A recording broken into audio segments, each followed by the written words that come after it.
My fiancé, best man, groomsman, and I have known each other since we were kids. We collectively met between 6th and 7th grade and have been running around in the same friend group ever since. The group has grown and shrunk over the years, but a small core of us have remained extremely close. Recently, my fiancé's best man Jay, 30M, has been making jokes when we're hanging out about the two us dating that have now escalated. Admittedly, when I met Jay in 6th grade I had the hugest crush on him, and everyone knew.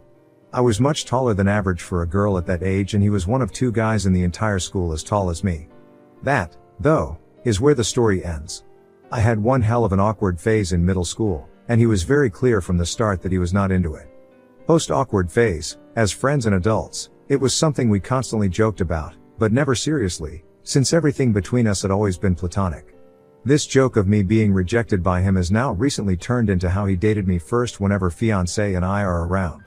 Despite the inaccuracy and an increase of it being brought up, everything has remained pretty light-hearted in context and while annoying, is something I have been able to brush off or quickly rebuttal. This escalated this weekend when 2 of fiancé's groomsmen were over hanging out with fiancé and I. The wedding was brought up, and after a concerning look between the two, they mentioned something had happened with Jay they thought we should know about.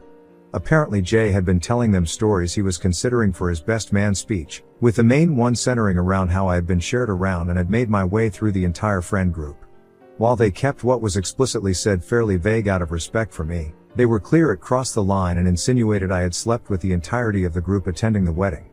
They were very clear with Jay that he could not say anything like this in his speech/toast.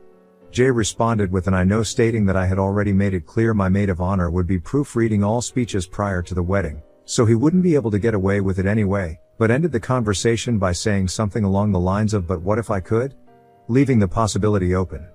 Of all the groomsmen in the party, 6 including Jay, these 2 were the only ones in this core friend group, and the only ones I had any sort of history with that could potentially be notable. It was all prior to high school and very innocent. One I went on my first movie date with, where our parents had to drop each of us off because we couldn't drive, and picked us up afterwards. The other was the classic first 6-month relationship in middle school where it took 6 weeks to muster up enough courage to hug each other between classes in the hallway. Sure, we made out and very middle school level things happened. But this is something we've all laughed about now for over a decade. I wasn't the only girl in this larger friend group, and throughout the years, this was something that happened pretty frequently. Because we grew up in a smaller area, overlap happened like this regularly in every group and even more so as we went through high school. My fiancé is the only one I have seriously dated or had any sort of intimate relationship with of this friend group. We had an on-again, off-again relationship throughout high school that ended for a bit once I moved out of state for college, but we remained close friends and eventually reconnected when I moved back in 2019. We started dating in 2021 and got engaged in 2023. He's the only one in all of this I have ever slept with, who has seen me naked, and so on, making this situation even more odd and off-putting. Jay and I have been close friends since high school. When fiancé was in a toxic relationship that isolated him from Jay after I had left for college, Jay would reach out to me for advice on school, girls, relationship and more. He had always been our #1 supporter, advocating for fiancé and I to reconcile our relationship throughout college and into adulthood. He even took a bit of credit and would throw around "and I told you so" here and there when we eventually did reconnect. I'm not sure how to handle this. I could write an additional post about how frustrated, confused, wronged, and uncomfortable I feel, all of which I plan to discuss in more detail with fiancé after sitting on the issue for a bit longer. We've all talked about it, recognizing the way Jay is framing things is wrong, but fiancé and the groomsmen are able to brush it off in a way I feel like I can't. I don't know how to move forward from this or what to do next. Additional information. 1.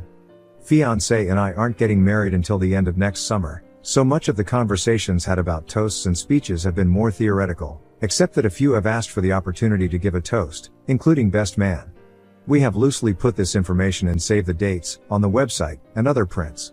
2. Fiancé and best man have been best friends since kindergarten. They were neighbors and inseparable until they each went their own way for college. My fiancé's parents basically raised him alongside fiancé. 3. Jay has strictly only ever expressed platonic feelings for me. Even when both single, or alone together, we have only ever acted as friends towards each other after the embarrassing early middle school crush I had. Update 1, April 3, 2024. First, I wanted to thank those who were clear and honest about how alarming the situation was from their perspective. When posting, I was still processing various feelings about the matter, and still am, which not only limited my ability to really look at the situation from a different perspective, but also left me in a state of paralysis of what to do next, both long and short term. Given the nature of this situation, there was a lot of historical context that was omitted to avoid making the original post too lengthy. I have done my best to include context that seems most relevant based on the original comments in my update below. Since posting, I have spoken in further detail to both my fiancé and one of the other groomsmen. I also confided in my maid of honor about the situation for an additional perspective outside of this specific friend group. After these conversations and reading through all comments on the original post, I've come to realize the significance of a few key details. Jay has a deep-rooted superiority complex. He always has, and it is something many in our friend group have become accustomed to. He has always been the type who seemed to believe he was the standout amongst his friends. Whether that be through education, athletics, his career, or with women, Jas has also always been a bit egocentric, and a lack of accountability or consequences for his actions has been growing for some time now. Despite it almost always being unintentional, he more often than not is oblivious to the inconveniences and harm he causes others, as long as it is beneficial to his personal ego. This is about jealousy from a few different angles, but not about me specifically. When looking at the full picture, this escalation feels like a continued attempt to knock my fiancé down for reaching that next stage in life. Whether that is because fiancé has reached it before him or has moved onward without him, I cannot say for sure. Jay has issues with misogyny that have also been escalating in tangent with everything else. His lack of respect for the women he has dated has also seemed to increase. Much of the personal tension him and I have had recently pertained to his perspective of women that have begun to veer into a more disrespectful realm, alluding to an increased belief that due to their gender alone, women are inferior. The good friend he was to me over the years, who was always kind and supportive, who never overstepped boundaries and was always there when needed, can exist in tangent with the above information. They are not mutually exclusive. Life happens and people grow, sometimes in opposite directions. I spoke in depth with one of the groomsmen to have further transparency of the situation and what was explicitly said. He acknowledged that the conversation initially centered around the excitement they had for the wedding, and Jay clearly stating he wanted to give fiancé and I the best wedding and experience possible. The conversation evolved and Jay mentioned looking for icebreakers for his speech/toast and began bouncing a variety of distasteful jokes that focused more so on the expense of my fiancé than anything else. Then the idea was proposed about explicitly stating that my being passed around the friend group was how they all remained relatively close since middle school and high school. Jay was immediately shut down by the other groomsmen, told to know his audience, and also recognize he was openly alluding to things that were untrue and that could have an extremely negative impact on me personally. The conversation stopped shortly after this, and the groomsmen, without context of how this issue had been escalating, chalked it up to a one-off situation with Jay acting full of himself in the moment. Fiancé and I are the first of our cohort to get married and have a full-blown wedding with a ceremony and reception. These comments did not start escalating until after our engagement roughly 1 year ago, following Jay's breakup with his long-term girlfriend. Jay has never made comments like this to me or my fiancé privately or when it is just the three of us together. Any scenario where this has been an issue has been in an environment which involved others, and mostly others that are not a part of this cohort from middle school. So, what next? As mentioned in my original post, I spoke with fiancé in detail about the situation and how I was feeling. When all of this had been brought to our attention a few days prior, in an attempt to preserve myself in the moment, I brushed it off more so than I probably should have. I do not blame fiancé for not having any immediate or strong reaction in the moment, because I had avoided one myself. I think it's important to note that Jay is not a day-to-day character in our lives. While he travels frequently for work that brings him to our area, we live states apart. He has not lived in the same area as me or my fiancé since high school. Much of this evolution with his personality has happened in the last few years as well. I recognize this is not an excuse for the lack of accountability on our part, but felt it added important context that this was not something that was observed and ignored daily, but one that has slowly been recognized over time, since we maybe see him 4 times a year at most. Fiancé was extremely open in conversation, immediately brought up having a conversation with Jay, but admitted to not viewing this as anything more than Jay just being Jay and that he was all talk. At this point, we had only discussed how Jay had continually escalated the situation and how uncomfortable I had now become from this. The lack of accountability fiancé had made for Jay's action definitely hurt, but then I recalled a commenter who had asked if I still considered Jay a friend because he actually was, or because that was how it has always been. To sum up what turned into a lengthier and much more productive conversation with fiancé, I told him that while I recognized his friendship with Jay was something that had always been a part of his life, I did not personally want to be friends with him anymore after this. I brought to fiancé's attention that while the scenario was explicitly about me, and attacking the integrity and character of a 12-year-old girl, every action or usage of the scenario was used against him to invalidate his accomplishments of getting married or make him come off as less than. I told fiancé it was up to him on how he handles his conversation with Jay, but regardless, the disrespect Jay had shown me in this was a clear statement of what he thought of our own personal friendship. I firmly believe it is not my place to force how my fiancé handles his own personal relationship with Jay in this. All of this was deeply taken to heart, and you could tell that fiancé had started coming to his own realizations as the conversation progressed. He recognized that if the roles were reversed, or if it had been any one of my bridesmaids slandering me or him in any way, he would be firmly advocating for me to reevaluate my friendship with them. Fiancé asked for a few days to stomach the information himself and reflect on what he wants to say to Jay. He asked if it would be acceptable for him to bring up that I no longer wanted to be friends with Jay personally, and I said yes. I was clear that if Jay wanted to talk with me following their conversation as well, it would need to be the three of us and not a personal conversation. I am still evaluating how to approach the speeches/toasts at our wedding and open to perspectives and ideas. For now, I reserve the right with my fiancé to omit Jay from giving a speech and having my fiancé choose another groomsman to do so in his place, potentially canceling the speeches/toasts altogether, and if Jay is allowed to give a toast, telling the DJ to cut the mic if need be. All of which he agreed with. There is still plenty of time for the situation to develop, and for potential future updates, but I wanted to again thank those that emphasized the seriousness of this issue, gave their honest input and advice on how to handle the situation, and provided perspective on what they believe should be done next. When originally posting, I was still in a state of shock, trying to accept the situation as it had unfolded. Your responses constructively pushed me into the reality of what was happening, and what I was feeling. Comments where Op has replied, miserably winning. Phew, I have a couple of comments. How were you/fiancé friends with this guy for that long and been okay with his behavior? Why is his best man so comfortable to even joke about something like that? Why does he need time to digest cutting him off? Why is he even still involved in the wedding? Me personally, I wouldn't allow anyone to disrespect my significant other, let alone someone I am supposed to be marrying, best man or not. I think they are both walking red flags. Jay for being a misogynist and your fiancé for not cutting him out of the wedding and his life. These things can be taken as a joke, sure, but the level of disrespect is too great and your fiancé should stick up for you if he has any shroud of decency and respect for you as his fiancé and soon-to-be wife. Oop, happy to answer, since I think it will be helpful for many. I also added a very small edit to the update to acknowledge a bit of this. Much of this behavior has developed over time and apart from all of us. As a kid he always had a superiority complex, but he was also very kind and respectful. It came off more as immaturity than anything else. Plus, at the time, we were kids too. Following high school, Jay and I each moved a significant distance away from where we grew up. He still lives that far away.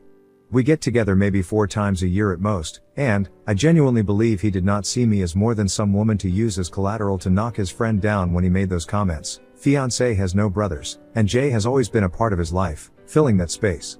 Jay also has no immediate family in his life, and hasn't for quite some time, making fiancé's role a bit more impactful. It is much more similar to him cutting off a brother than just another friend. Fiancé has also always been extremely kind and had a very peaceful soul.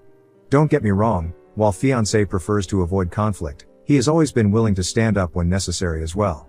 I don't believe he realized how much had been at his expense as of late until after our conversation.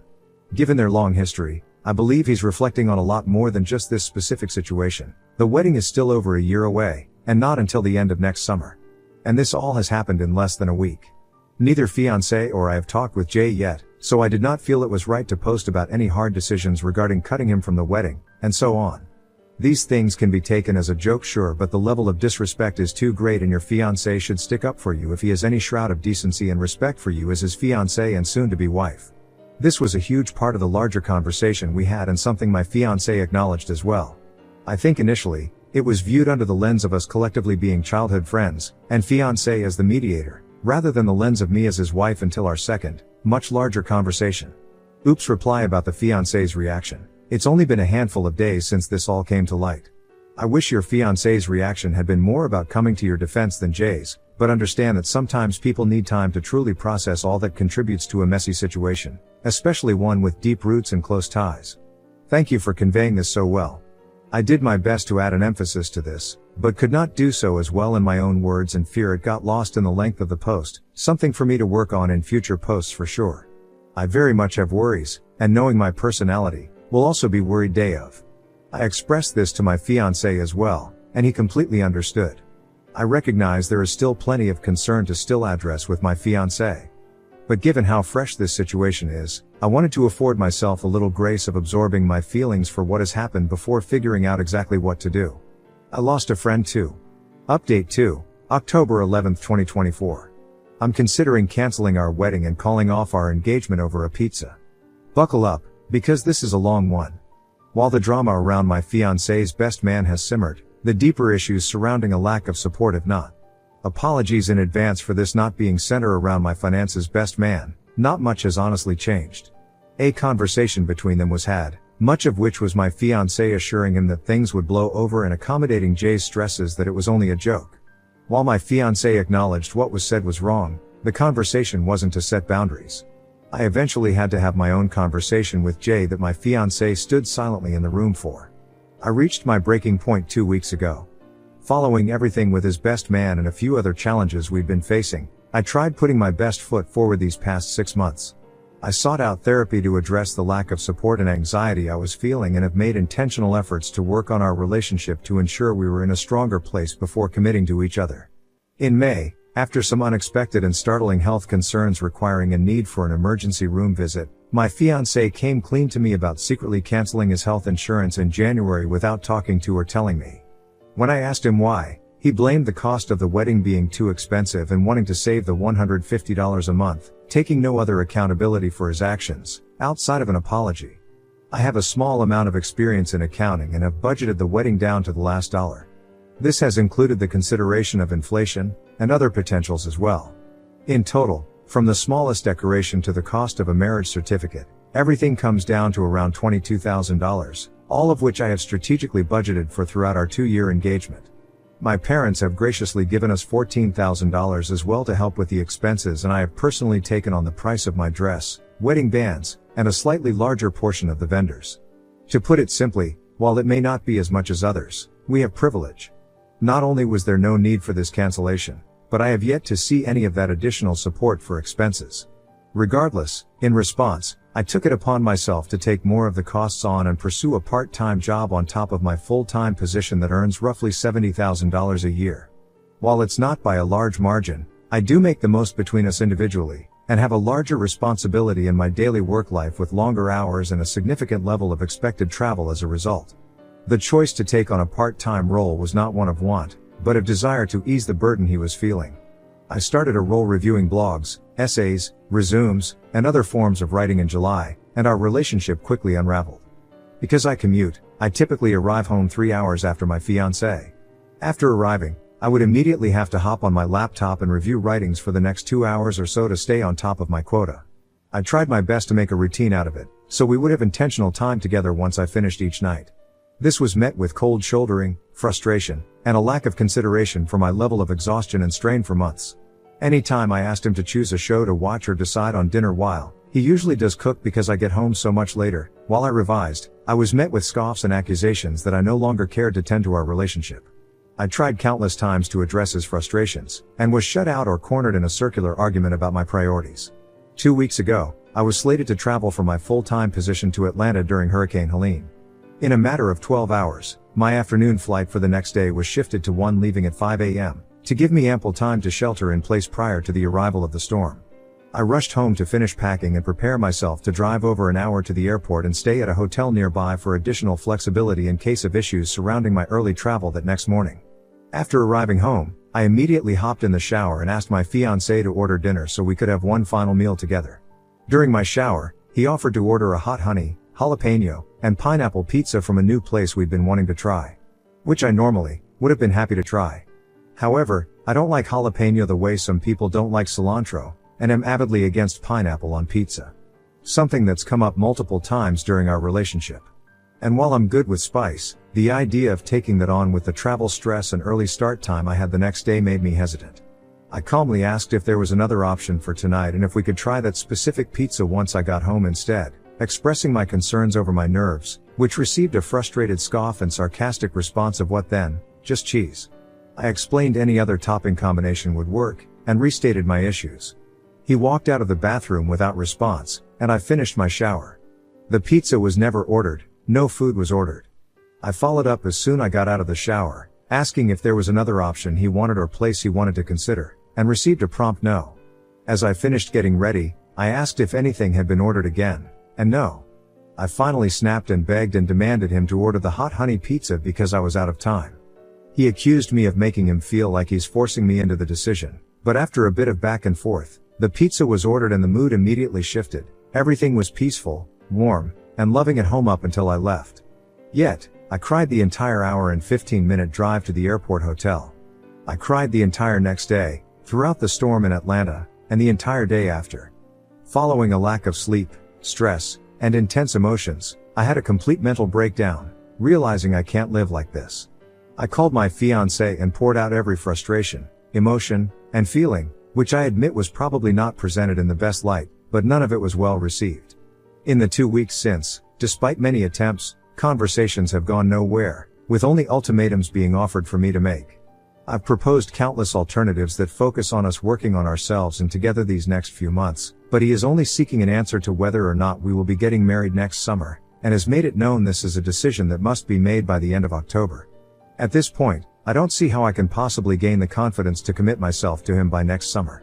For the sake of not doubling the length of this post, I will leave it at this for now. All of this is being discussed with my therapist. At this time, he has chosen not to pursue counseling with me, despite my asking and advocating. Many words have been expressed, and I am trying. But I'm starting to second guess and waver on just how far love can get me through all of this.